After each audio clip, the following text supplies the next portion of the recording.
I think there are many reasons to be concerned that the visit took place in the first place. We have to remember, of course, that this is a court that purports to have jurisdiction over Israel. Many international organizations made submissions to the ICC on the question of jurisdiction, including my own organization, UK Lawyers for Israel. And despite that, the court is proceeding with what is now a 9-year investigation with the purpose of bringing Israeli defendants before a court, despite the absence of jurisdiction. So to see the prosecutor visiting now gives, I think, a great deal of concern that this is being used as political cover for future prosecutions against individual Israeli defendants. And despite the reporting that we have just seen, that is something that needs to be taken extremely seriously. Because it was the families of the hostages who wanted Prosecutor Khan to come here. I mean, does it not help to have someone, with his position highlighting the atrocities carried out by Hamas terrorists? I can entirely understand, having just come from the headquarters of the Forum of the Families of the Hostages and spoken to many, I can entirely understand the sentiment behind that. Of course, we need to be highlighting the undoubted war crimes that Hamas committed and the atrocities in every possible avenue.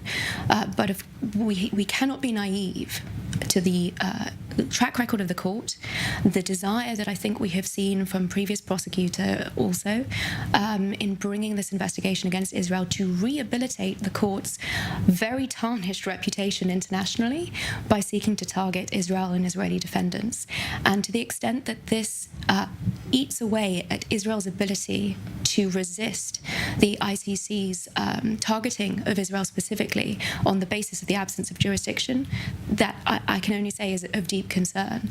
The atrocities themselves and the international outcry against them absolutely ought to be encouraged. But so far as international legal organizations are using that as a legitimacy to continue their agenda against Israel, we ought to be extremely aware and concerned. Of course, for those who don't know, neither Israel nor the United States are signatories to the ICC. And that is critical. And the reason for that is also very important, because both of those states had a significant contribution into the Rome Statute, which established the International Court of Justice, the International Criminal Court, and to the formation of international criminal law. But it very quickly became apparent at the drafting stage, in particular vis-a-vis certain war crimes that were being defined specifically for the purpose of targeting Israel. And the fact that Israel and the United States were alive to that, even at that early stage, speaks volumes of where the court started.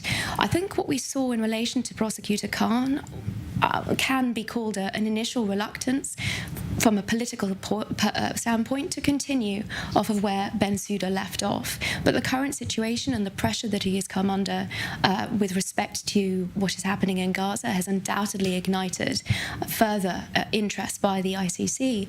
And we need to be alive, as I indicated, to the undercurrents, the army of NGOs that are putting forward material to the International Criminal Court, generating material from UN, other UN organizations, in order to seek arrest warrants against Israelis, remains, I think, as far as we can see, as lawyers watching this process develop, the primary aim of the court in this regard.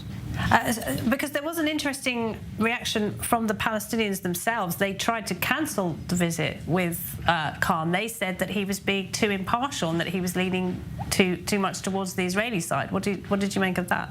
The statement that he's put out today certainly highlights the obvious with vis-a-vis Hamas crimes, and I can see the response and reaction to that.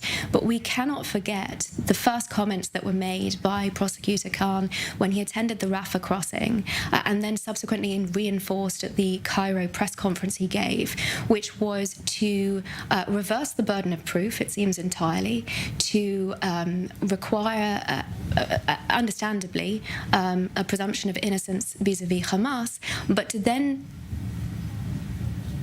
state in plain terms that it was up to Israel to prove its innocence on the basis of its individual targeting of strikes on a case-by-case basis.